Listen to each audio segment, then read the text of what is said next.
umri ko lai zangfa na te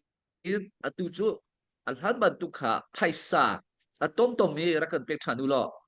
atui lo le si sakasa arakai kan thuat kan ti mi hi kan thuat than te ko lai kha kha ama khan mi se pathian ni hi mi nong hi akan zo yi hin ha pol hi an rem kholo akan ti a chon da akan tat ton ko zain zain ka chim sa dan tat ti kham han ko si o akan chim sim kan ti lai chu akan chim sim me ral pi chu ti di ma pi high ski rak chia ko chon an ke ba gi mol pi len ra e atu akan nam kho kan ti lai chu kha kha ngai chia ding selo ngai chia ding selo lungdong ding selo hi pathian hi Israel ni phun ha hi dia an ngai lo ti ka hi ban tu ka pathian ar han thiu le man ko atu chu asiti lo hita kan thi di la hi kan te chinlen council ta na mi ra ka bu pi chu fai ten atu chu kan chang one command one control government force pi kan chang ti ka kan ni chu lolo se chu taw kan che kan ti ka chu pakhat chu cha ara kan te lai karak ti na khase ra kan te lai irual huwa chen te nak chu bible la proverb mung chu ne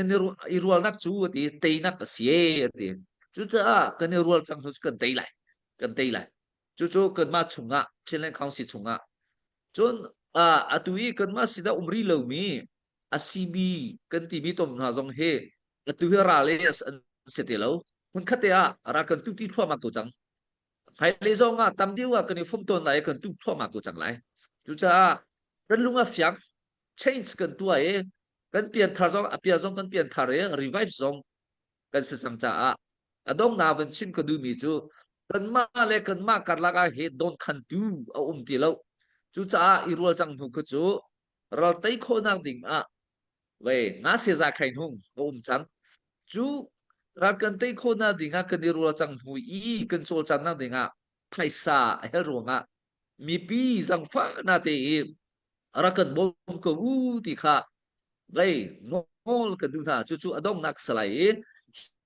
kin huwa ka van pe zul ding bia ki chu kol hol in kam han chang lai ti kha mi pi sin na thong kan kan ta kai lo Ini lom tok rak zau tu him biar rak ngai tu minung zali leng kan changi arak thu chang mi warong phe share atu ri lo mini khan warong phe ka share van kan to pyak than ta ri uti kha kavan in nol than na MOD operation kan ti azan hi na kan hon thut asi zahazan ka chu dar king tuk tlang kan aw lai hi tia dar king kan tuk khasimi pi kan in thai ta na khasi zahazan khan ti chen kan thai lo izat thum chu kan hu ro tia ka ro kan ilom thum thiam za thum zong atam bắt tắc tiền càng khá cần hơn ảo thua mà đi lại mi pi bắt tắc tiền cần thả thô khó nàng hà đình trả lệ lung phiang tiền grong lấy á anh thích xuôi ninh là riêng riêng tuốt nạc thế hi thấy hết mi lệ cần thấy thú lâu mi dòng phiang thì thấy khó nàng hà đình trả hai giờ chung kế bắt tắc tiền MOD operation công hay bị lại càng cần hơn ảo than lại dàn pha tiền mi pi rắc thu đình cái shop na cần pa level te MOD chung rian atuan tu thi roi tu vel te jong hi kam hun ma thut kho an vani zom lai hi ka atu chu hi ka hen pulal ven puya HPO CDF hol ngau rami ama hi MOD la ya tuan lo nei tu asi an rian kai mi te hi kan fiang tuk lo cha khan ama jong ni hin asi kho chungin an dir hun an sining le ama sina jong kha avan kan chip avan kan ro lai ama chan ka van pek lai na ani chu adu achun kol hol adu mi hol po mang kho ti khan kan han ti lai pula ven puya na chunga kan lom nang ma chan se ola kalom lai hol hi kachim lo na sa kwa chang cha khan mi tam athai kho ning kol hol zong in kan chim lai ti kha ma sa se lo kaming hi lo ven puya si hol ngoram CDF hol ngorami tu defense secretary rian tun leu mi ka si ti kha ma se pi ka chim ka du chun tun he bang tu kin fundraising kan ma defense cha mo Chinland Defense จ้า DCT และ Operation กันตัวเลียวจ้าคันมาบาวรองนี่fundraising ฮิบะกันตัวโคมีค่ะกาลมตักที่ค่ะมาสาชิมกันดูจนกอลฮอลตุนก็ชิมเตไหลกอลฮอลกันก็จะอยากเดาไหลอืมโอเคจนรู้ดูเนียมอยู่มาบอกเนาะจนรู้อายันว่าบ้ามาสิลงเนี่ยจนรู้ฟันนิชาเกจาร์จนรู้ชีตมียบันดาอินอาดนาอินอารีเนี่ยจนรู้ไต่ป่วยเวงเงจาร์บอกเนาะคู่ชิงมาจนรู้ชิมปีมาစစ်ကောင်စီရဲ့ဒီရွေးကောက်ပွဲအတွက်ထိုးစစ်တွေနဲ့ကျွန်တော်တို့ရင်ဆိုင်နေရတဲ့ကာလဖြစ်တယ်။အခါကျတော့ကျွန်တော်တို့နေရာတကာမှာရှိတဲ့ပြည်တွင်းပြည်ပမှာရှိတဲ့ပြည်သူတွေအနေနဲ့ကျွန်တော်တို့ဒီတစ်ခေါက်ပြန်ပြီးတော့ခွန်အားတွေထည့်ပြီးတော့ကျွန်တော်တို့PPCC နဲ့ထိရောက်နဲ့ကျွန်တော်တို့တော်လှန်ရေးလုပ်ရမယ့်အချိန်ကျွန်တော်တို့ရောက်လာပြီဖြစ်တယ်။အခါကျတော့ကျွန်တော်တို့ခုလဲကျွန်တော်တို့ချင်းလန်းကာကွယ်တပ်ဖွဲ့တွေအနေနဲ့ကျွန်တော်တို့ဒီပူပေါင်းစစ်စင်ရေးတွေကျွန်တော်တို့လုပ်ဆောင်ရွက်နေတာရှိတယ်ကျွန်တော်တို့ရဲဘော်တွေမြေပြင်မှာတိုက်ပွဲဝင်နေတဲ့ဟာတွေရှိတယ်ပေါ့နော်အဲ့ခါကျတော့ကျွန်တော်တို့ဒီလို fundraising မျိုးမှာဒီနေ့မှလည်းကြည့်ရှုနေတဲ့ဒီသူတွေအကုန်လုံးအနေနဲ့ကျွန်တော်တို့အာချူမန်တက်နဲ့ကျွန်တော်ဒီငွေဒနာရင်နဲ့ကျွန်တော်တို့ပန်ပိုးရဲဘော်တွေစစ်တိုက်လို့ရအောင်နောက်ကနေကျွန်တော်တို့ပန်ပိုးဖို့လိုတယ်ဆိုတာပို့ပြီးတော့ဒီ fundraising မှာဖြစ်ဒီစွန်တမန်နဲ့အာချူမန်တက်နဲ့ထဲငွေပြီးတော့ပန်ပိုးပေးကြဖို့ကျွန်တော်ဒီကနေမြစ်တာရက်ခံလိုပါတယ်ပြီးတော့ကျွန်တော်တို့ကဒါတော်လိုင်းကာလ9နှစ်အတွင်းမှာအခြေအနေမျိုးကျွန်တော်တို့တွေကြုံတွေ့ခဲ့ရတယ်အနေမြင့်အတက်ကြတွေခက်ခဲမှုများစွာနဲ့ကျွန်တော်တို့ရင်ဆိုင်ခဲ့ကြရတယ်ကျွန်တော်တို့စီးလုံးချင်းနဲ့ပဲဒီကာလကိုကျွန်တော်တို့ရောက်လာတာဖြစ်တဲ့ခါကျတော့အခုစစ်ကောင်စီထိုးစစ်လဲကျွန်တော်တို့စီလုံးနဲ့ကျွန်တော်တို့ခုခံမယ်ချီမုံနိုင်မယ်လို့ကျွန်တော်တို့အပြည့်အဝယုံကြည်တယ်အဲ့ဒါခါကျတော့ကျွန်တော်တို့နေရာတကာမှာရှိတဲ့ပြည်တွင်းပြည်ပမှာရှိတဲ့ကျွန်တော်တို့တော်လှန်နေတဲ့ပြည်သူတွေချင်းပြည်သူတွေအနေနဲ့ဖြစ်ဒီထက်မကကျွန်တော်တို့ချင်းပြည်ကာကွယ်နိုင်ဖို့အောင်မြင်မှုတွေရနိုင်ဖို့ကျွန်တော်တို့စီရေးရနိုင်ငံရေးရအောင်မြင်မှုတွေရရှိနိုင်ဖို့ဒါဒီထက်ပိုပြီးစူးစမ်းအထောက်ကြဖို့လိုပဲဆိုတာနောက်ဆုံးအနေနဲ့ပြောချင်တယ်ပြီးတော့ခုနဆရာဘွယ်ကုန်းလည်းပြောသွားပြီးပါပြီကျွန်တော်တို့ချင်းလန်းကောင်စီတီထောင်လာကြတဲ့ကကျွန်တော်တို့ရည်မှန်းထားတဲ့ policy တွေရှိတယ်ရည်မှန်းထားတဲ့ policy တွေအတိုင်းဒီကာကွယ်ရေးကအခုကတွားနေတယ်အခါကျတော့ကျွန်တော်တို့လည်းအများကြီးအားတက်ရတယ်အဖွဲ့အစည်းကနေပြီးတော့ကျွန်တော်တို့ရှိသမျှအင်အားတွေထုတ်ပြီးတော့ဒီကျွန်တော်တို့ဘုံရန်သူချီမုံဖို့အတွက်ကျွန်တော်တို့အရင်ကထက်ပိုပြီးတော့ကျွန်တော်တို့စစ်အားထက်တန်စွာကျွန်တော်တို့ပါဝင်တိုက်ခိုက်နေကြတယ်ဆိုတော့ကျွန်တော်တို့ဒီမှာအဓိကအထက်မှာဆောင်ရွက်နေတဲ့လှုပ်ဆောင်နေတဲ့သူတယောက်အနေနဲ့လည်းကျွန်တော်တို့အများကြီးအားတက်ရတဲ့အခန့်ကဏ္ဍတွေအများကြီးတိုးတက်မှုတွေတွေ့ရတယ်အခါကျတော့ကျွန်တော်တို့ပြည်သူတွေအနေနဲ့လည်းဒါကိုအမြင်ချင်းဆုံးဖြစ်မယ်လို့ထင်တယ်ဘောနော်ကျွန်တော်တို့စီလုံးလုံးနဲ့ကျွန်တော်တို့စစ်တိုက်တာစီလုံးနဲ့အတူပုံရန်သူတိုက်တာကျွန်တော်တို့ချင်းပြည်သူတွေအမြင်ချင်းဆုံးဖြစ်မယ်ထင်တယ်အဲ့ဒါခါကျတော့ဒီကာလမှာအဲ့လိုနေထားမျိုးကိုကျွန်တော်တို့လက်ရှိအချိန်မှာရောက်ရှိနေတယ်အခါကျတော့ပြည်သူတွေအနေနဲ့ဒီထက်ပိုပြီးတော့အခု fundraising မှာဖြစ်ဒါဘောက်တော့ကနေတဆင့်ဒါတော်လှန်ရေးမှာပြန်ပြီးတော့ပါဝင်ကြဖို့ကျွန်တော်တို့အနှုံးတောင်းပန်ရင်းနဲ့ဖိတ်ကြားလိုပါတယ်ကျွန်တော်တို့စစ်ပတ်စံမရှိဘူးကြီးမရှိရင်ကျွန်တော်တို့စစ်တိုက်လို့မရပါဘူးအများကြီးလိုအပ်ချက်တွေရှိပါတယ်အဲ့မှာဥပမာကျွန်တော်တို့တစ်ပတ်နှစ်ပတ်ကတော့ရကောင်းရနိုင်ပါတယ်ဒါပေမဲ့အခုရှီကြမဲ့တိုက်ပွဲတွေမှာဆိုရင်ကျွန်တော်တို့အနောက်ကနေထောက်ပို့ရင်ကြီးကျွန်တော်တို့ဖြည့်နိုင်မှပိုအဆင်ပြေမှာဖြစ်တဲ့ကျွန်တော်တို့စစ်နိုင်မှာဖြစ်တဲ့အတွက်ကြောင့်မို့ပြည်သူတွေအနေနဲ့အနေများမစိုးဒါတော်လှန်ရေးအတွက်ပါဝင်ဖေးဖို့ကျွန်တော်ဖိတ်ခေါ်ရင်းနဲ့ပထမဆုံးဒီလောက်နဲ့ပဲဆုံးသက်ပြရစေကျေးဇူးပါkanil lobtok pulaven puya kanil tuzan mi pi rakan zau tun ha zelle nambat kha vaurong phei achung ka kan tar ton nan tuzan he kan van tar ro lo hi ka kan ka van chim lai puwan ni arak chap kho rak chap te lo achung klang khan vaurong life kan kha powa achung ka kan tar mi kha se du sa ten ka van chim ta lai arak halmin an cha khan 204 ka van no than ri lai mu 240 904 902 Panhi Pali Tungya Pakwa O Pali Pakhat Pakwa O Panhi Salai Ma Khan Phai Sakwat Nak Zele Number Kha City Kha Van Than Ta Du Se Kan Mi Pin Ha Atua MOD Kan Tilang Mang Mi Operation Cha Kan Tilang Mang Mi Hi Atua Koron Laya Operation Hun Khat Ankal Taingen Laya Si Hatchatia Anikap Chuama Liu Kha Si Nizahana Kanral Kap Pasal Cha Kan Pasal Cha Zong Ni Nun Nak Akan Liam Tak Kha Chuti Chun Kanral Kap Nani Nun Nak Thap Ngamin Hatchatia Ral Andau Chuama Mi Cheu Chu An Nun Nak Zong Aliam Chuama Liu Chana Ram Liang Laya Mi Pin Ha Ram Chung Laya Kan Thachiat Nak Mo Kan Lungkin Lo Nak Mo Kan Dau Thian Nak Hin Zong Kho Ko Kan Du Ning Le Kan Nitit Ning Ithil Akal Lo Ruang Zonga Mitam Pi Atha Chia Mi Kan Kho Ko Minung Phong Ase Asinain Kan Dau Miral Hi Chu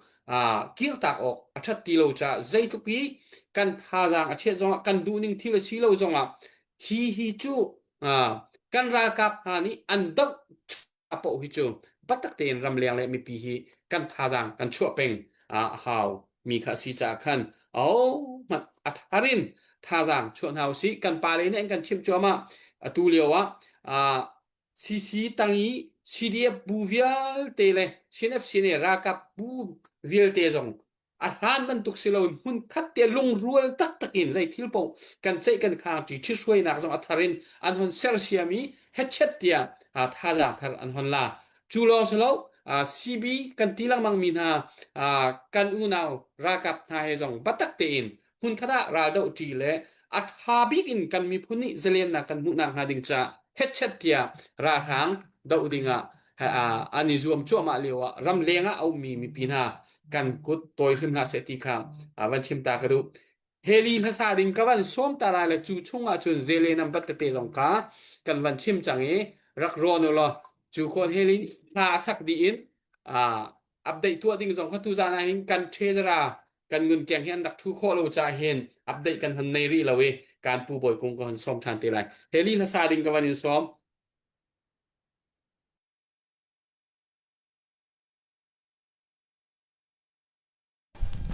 Pumoy Kalom Ramdam Kan Du Tuk Chang Jimmy Hasilai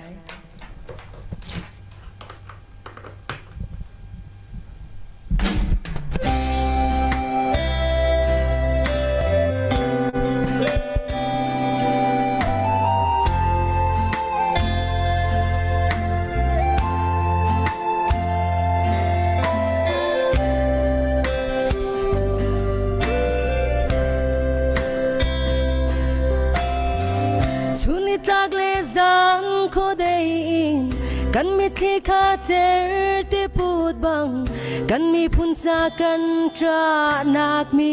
hi kan le chang ko mo boy jisu kan dam dam man du tuk ruanga dile rol du lom na sina nun nak pe tu Zongan tam chang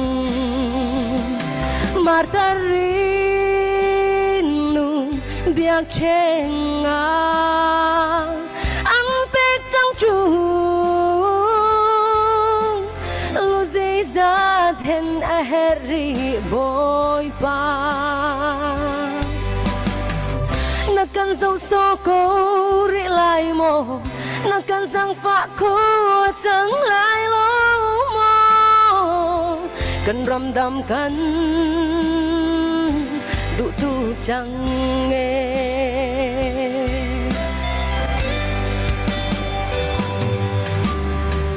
Tha le giang ni tin lo bu le Kum le khwa ni tin lo bu ing Nu tar patar ngak chuan se mok na Rol cham tuarin Nasin antra ramdam nak cha nun pe tu na an nu pi le fa don cheu kha chu jar ar fa bang an ro tak na martarin nu biak chen nga an pe chang chu lu zai sa then a heri boy pa nakan so ko ri lai mo nakan sang fa ko chang lai lo mo kan ram dam kan tu chang nghe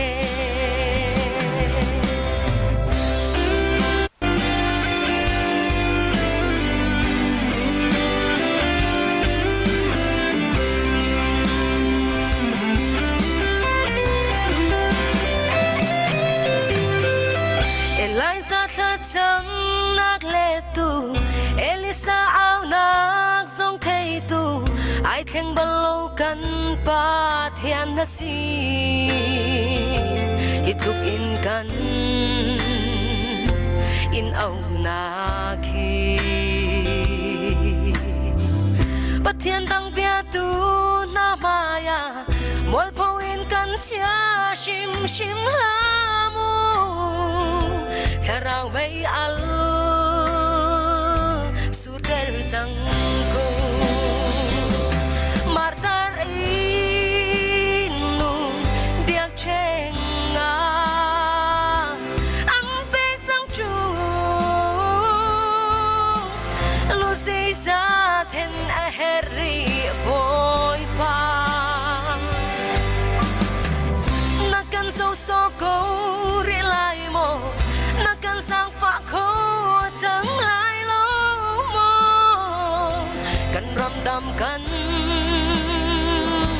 tu chang nghe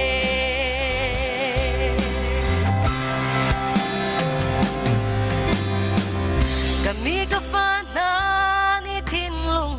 chumin ka sin na than vanin ka thei na lai an ram kadam ter lai na kan di chung hit luk swang ai chi na sin thin long chung in kan tra nak o hi kan let chang ko mo boy jisu martar inu biak cheng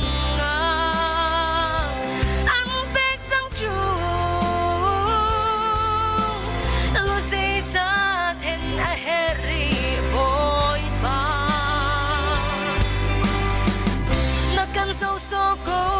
ri lai mo nakan sang fa ko chang lai lo mo kan dam kan tu chang nghe matar in biak cheng nga ang pe chang chu lo sei sa then a heri boy pa nakan so ko ri lai mo nakan sang fa ko chang lai lo mo kan ram dam kan tu chang nghe kan ram dam kan tu chang nghe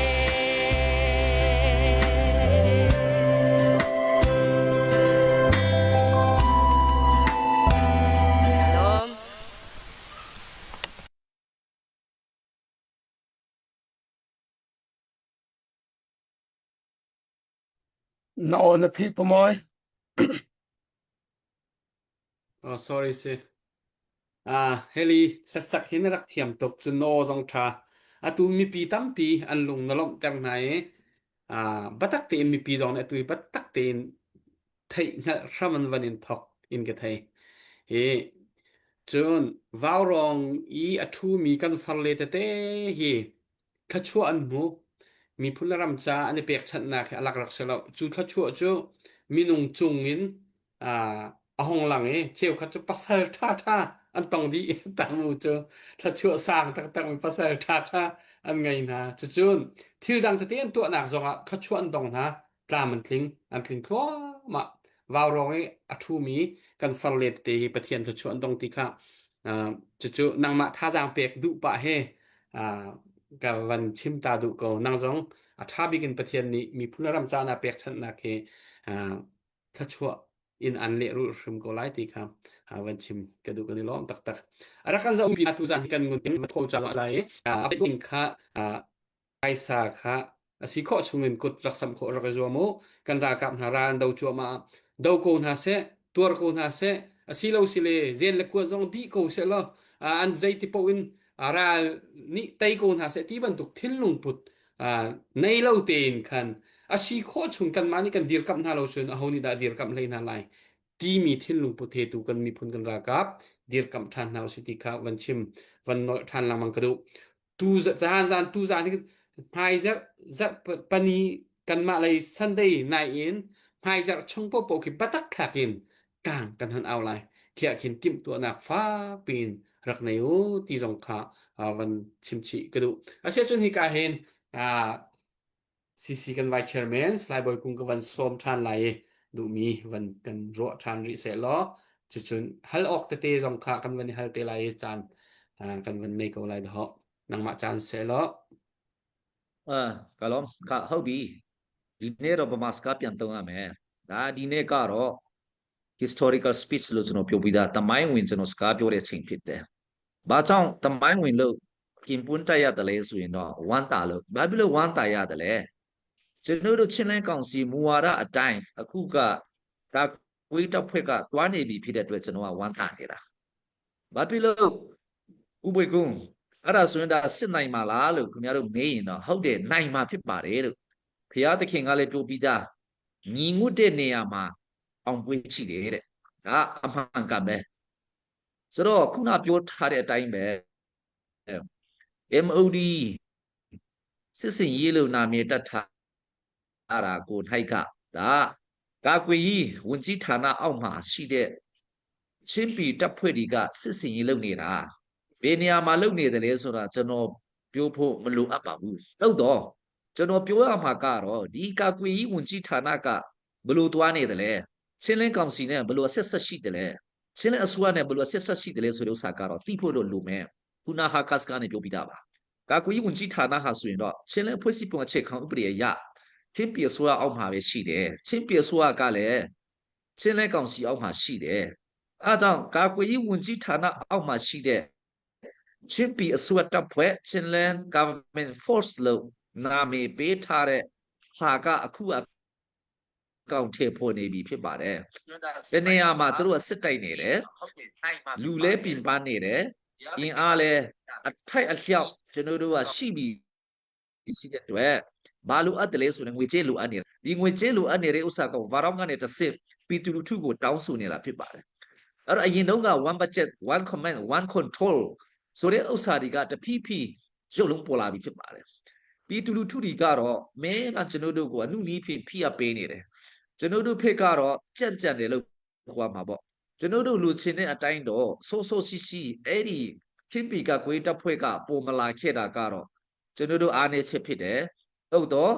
နောက်ကျပေမဲ့လို့အခုပေါ်လာပြီးဖြစ်တဲ့အတွက်ပြည်သူလူထုများစပေါ်တာများဝမ်းသာပေးကြပါကူညီပေးကြပါဒါတွေကတော့ကျွန်တော်တောင်းဆိုချင်တယ်ဒါသမီးတွေမလိမ္မာလို့ပစ်ထားရမယ်ဆိုတဲ့ဥစ္စာကတော့ဒါတဘာဝမကြဘူးမိဘဆိုတာကိုသားသမီးလိမ္မာလာပြီးဖေဖေမေမေဒီစကနားထောင်လာပြီးဆိုရင်တော့ဆက်လက်ပြီးတော့မှအရင်တုန်းကထက်တောင်မှပို့ပြီးတော့မှဖောက်ပတ်ကူညီရမှာဖြစ်ပါတယ်ဇက်တီပေးရမှာဖြစ်ပါတယ်လို့ကျွန်တော်ပြောချင်တာပါတော်လှန်ရေးဟာဆိုရင်တော့အားလုံးသိတဲ့အတိုင်းပဲပြည်တွင်းတစ်ခုထဲနဲ့မရပါဘူးပြည်ပပြည်တွင်းဥပေါက်မှသာလျှင်နိုင်ရမှာဖြစ်ပါတယ်ကျွန်တော်တို့အထူးသဖြင့်ချင်းဒီဟာဆိုရင်တော့သူများတွေလိုငွေကြေးရှာတာမဟုတ်ပါဘူးသူများတွေကတော့တချို့ကတော့ဘလို့ရှာကြတယ်လဲဆိုတော့မပြောချင်ပေမဲ့လို့ ချင်းဒီရဲ့ငွေကြေးဆရာတဲ့ပုံစံဟာဆိုရင်တော့တော်လှန်ရေးမှာ CNA ကအစကတည်းကပဲဖြစ်ဖြစ်အခုချိန်ထိကျွန်တော်တို့ CDF ဒီအားလုံးပဲဖြစ်ဖြစ်အခုချင်းပြည်ဆိုတဲ့တပ်ဖွဲ့ပဲဖြစ်ဖြစ်ငွေကြေးကိုရှာဖွေတဲ့ချိန်မှာတန်လေးနဲ့ငွေဖြူကိုကျွန်တော်တို့ရှာနေတာဖြစ်ပါတယ်အဲ့ဒါကြောင့်ကျွန်တော်တို့ရဲ့ပြည်ပမှာရှိတဲ့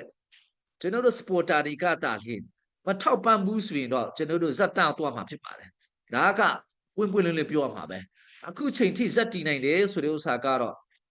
ပြည်ပမှာရောက်နေတဲ့အားလုံးကဝိုင်းဝန်းကူညီလို့တာကျွန်တော်တို့ဇက်တီနိုင်ခြင်းဖြစ်ပါတယ်အခုကစိတ်ဓာတ်မကျစရာတခုကိုကျွန်တော်ပြောမယ်အားလုံးကတော့တိုင်းရင်းတို့မှာစစ်တပ်ကရှိပြီးဘာတွေညာတွေလိုင်းပေါ်မှာခင်ဗျားတို့တွေ့လိမ့်မယ်တော့ကျွန်တော်တို့ဟာဆိုရင်တော့အခုကအင်အားအကောင်းဆုံးဖြစ်နေတဲ့အချိန်ဆိုတဲ့ဥစ္စာကိုလည်းမမေ့ဖို့အတွက်ကျွန်တော်သတိပေးရှင်းပါတယ်ဘာဖြစ်လို့အင်အားကောင်းနေတယ်လဲဆိုရင်တော့စီလုံးပြီးတော့မှစုလိုက်နဲ့ကျွန်တော်တို့တိုက်ခိုက်နေတဲ့အချိန်ဖြစ်တဲ့အတွက်ဒါကတော့နိုင်ကိုနိုင်ရမှာဖြစ်ပါတယ်ဒါကတော့အသေးချပါပဲကျွန်တော်ဝမ်းတာနေတဲ့အချိန်ဖြစ်နေတယ်အခုဟာဆိုရင်တော့အရင်တုန်းကတော့တယောက်တစ်ပေါက်တိုက်ကြတယ်တယောက်တစ်ပေါက်ခိုက်ကြတယ်နိုင်ကြတယ်နာမည်ကိုဂုဏ်ယူကြတယ်နာမည်ကိုရအောင်တို့လှုပ်ဆောင်ကြတာဖြစ်ပါတယ်အခုကျတော့ရဲဘော်တွေကလည်းသဘောပေါက်ကုန်ပြီကျွန်တော်လူကြီးတွေကလည်းသဘောပေါက်ပြီနာမည်ရဖို့မဟုတ်ဘူးပြည်သူလူထုအတွက်စစ်နိုင်ဖို့ဆိုတဲ့ဥစ္စာအဓိကထားလာပြီအခုက CB ကနိုင်တယ်ဆိုတာတွေ CC ကနိုင်တယ်ဆိုတဲ့ဥစ္စာတွေကလူတွေကစိတ်ဝင်စားကြတော့ပါဘူးတော့ရဲဘော်တွေလည်းစိတ်ဝင်စားပါဘူးကျွန်တော်ကိုယ်တိုင်လည်းစိတ်ဝင်စားပါဘူးဘာကြောင့်လဲဆိုရင်တော့ချင်းပြည်နယ်မှာစက်ကကင်းစင်ဖို့အတွက်အရေးကြီးတယ်ဆိုတာကျွန်တော်တို့ကသဘောပေါက်ပြီဥပမာပြောရမယ်ဆိုရင်တော့အခုကဘလောက်စီလုံးမှုရှိတယ်လဲဆိုရင်တော့ကျွန်တော်တို့အထက်ကိုတော့ရှင်းလင်းကောင်စီအထက်မှာကိုတော့ပြောမနေနဲ့တော့အခုကျွန်တော်တို့ညီကိုဒီဖြစ်တဲ့ CBD ဖက်ကိုလည်းကြည့်မယ်ဆိုရင်လည်းပဲတူတကွာစစ်တိုက်ကြတယ်ဥပမာတိရိမတို့ထန်တလာတို့ဟာခါတို့ကိုစစ်တိုက်မယ်ဆိုရင်တော့ CB operation တို့ CC operation တို့ကခက်စားမှာမဟုတ်တော့ပါဘူးအဲ့တော့ CB operation နဲ့ပဲတိရိမကိုတိုက်ရင်လည်းပဲ CC ကတိုက်ရင်လည်းပဲကျွန်တော်ကျင်တတ်တယ်စစ်နိုင်ဖို့ကအဓိကနာမည်ကမရှိတော့ဘူးဒီနှုတ်ကတော့ကျွန်တော်တို့ပေါ်တဘောမပေါက်ခဲ့တော့ CC ကနိုင်တယ် CB ကနိုင်တယ်ဆိုတဲ့ဥစ္စာလောက်နေပဲအဲ့ဒါနဲ့ပဲတာနေကြတာဖျားတခင်ကကြည်နေတယ်ဖျားတခင်ကကြည်နေတော့ဒီလူတွေကမဟုတ်တော့ဘူးသားသမီးတွေမဟုတ်တော့ဘူးဆိုတော့ခုကျတော့စကားကိုအင်အားထဲလာပြီးတော့မှကျွန်တော်ချစ်တောင်ဝင်လာတဲ့ခါကျတော့ကျွန်တော်တို့အားလုံးသဘောပေါက်တယ်အဲ့ဒါကြောင့်အခုနဆောင်ပုတ်ထားသလိုchange and revive ပြောင်းလဲနိုးကြပါလို့ကျွန်တော်ကဒီပုတ်တက်ပြီးတော့ဒီနေ့ဗာတော့မှထိုင်နေတာပြောင်းလဲပါနိုးကြပါပြန်လေနိုးကြပါအဲ့ဒါကြောင့်ကျွန်တော်တို့ကတော့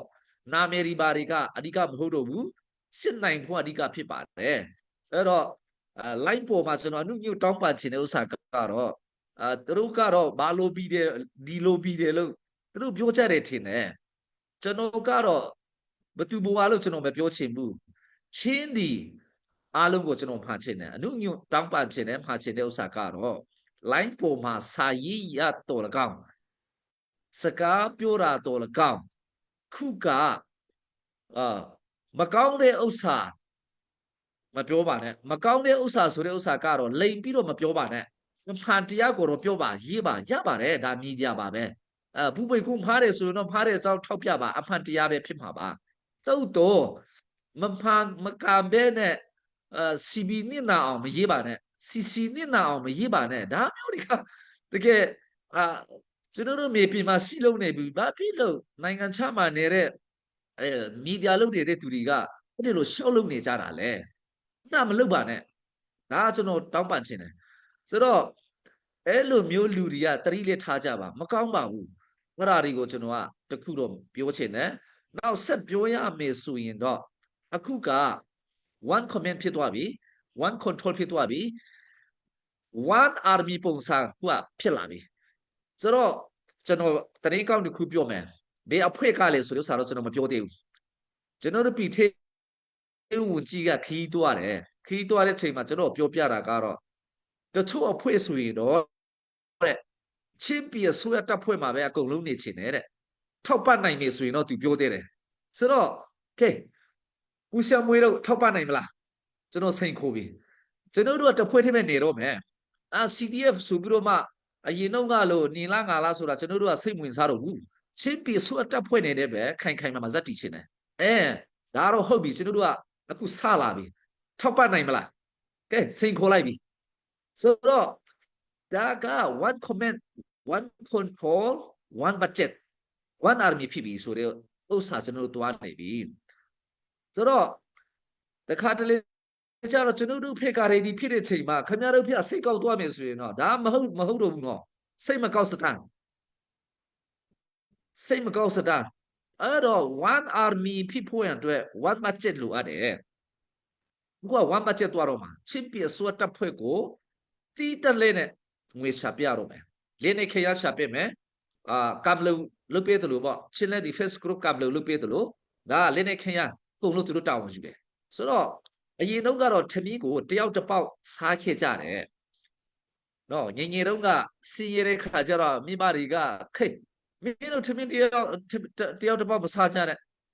ထမင်းကုန်တယ်လို့ပြောကြတာပေါ့အခုကအရင်တော့ကလို့မဟုတ်တော့ဘူးတယောက်တစ်ပေါက်မနေချင်တော့ဘူးစီလုံး one budget လဲတွားချင်နေပြီ one army လဲတွားချင်နေပြီ one command ဖြစ်သွားပြီ one army ဖြစ်သွားပြီဆိုတော့ချင်းပြည်အစိုးရတပ်ဖွဲ့အတွက်ငွေရှာပြကြပါလို့ကျွန်တော်မှာချင်တယ်ငွေရှာပြကြပါ CDF မရာအတွက်တိတမရှာနဲ့တော့ CDF ဆိုဖေအတွက်တိတမရှာနဲ့တော့နော်ဒါကကျွန်တော်တို့ချစ်ပြည်ဆိုတပ်ဖွဲ့မှာပဲကျွန်တော်တို့စီလုံးနေမယ်ဆိုရင်တော့ချစ်ပြည်ဆိုတပ်ဖွဲ့နေတယ်ပဲငွေရှာပြတော့ပါလို့ကျွန်တော်ပြောချင်တယ်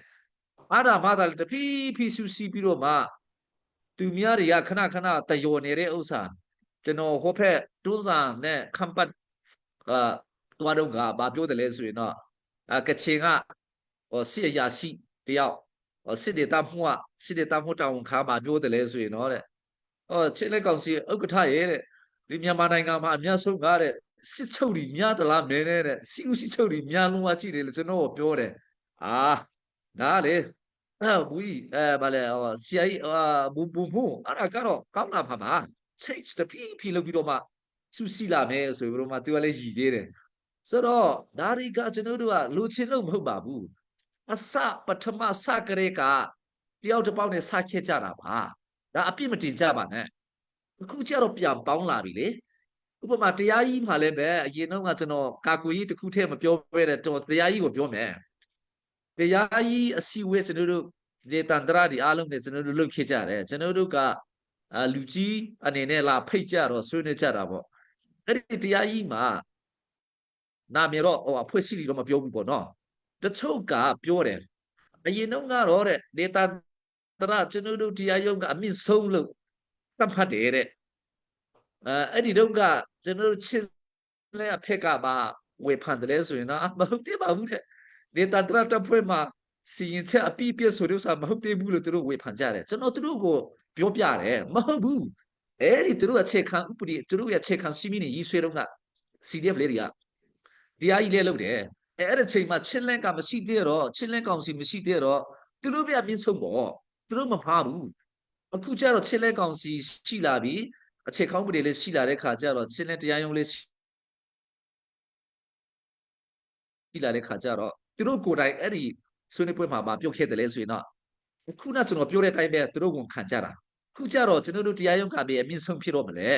ချင်းလန်းတရားရုံးရှိပြီပေါ့အဲ့ဒါမှယူခံရမယ်ဆိုတာသူတို့ပြောတယ်အဲ့တော့တရားသူကြီးချုပ်ကလည်းရောက်ဝမ်းတာတယ်ဆိုတော့တခါတလေကျတော့လူကအချိန်အစင်တက်မဖြစ်တဲ့လို့မပြောင်းလဲတာရှိတယ်တချို့တခုကတော့အစင်တက်ဖြစ်တာမပြောင်းလဲချင်တာရှိတယ်ဆိုတော့ကျွန်တော်တို့ရဲ့ချင်းလန်းရဲ့တိဆောက်ပုံကစင်တက်မဖြစ်တဲ့လို့မပြောင်းလဲတဲ့တာလည်းရှိတယ်နော်အဲ့ဒါပြည်သူလူထုနားလေပေးကြပါ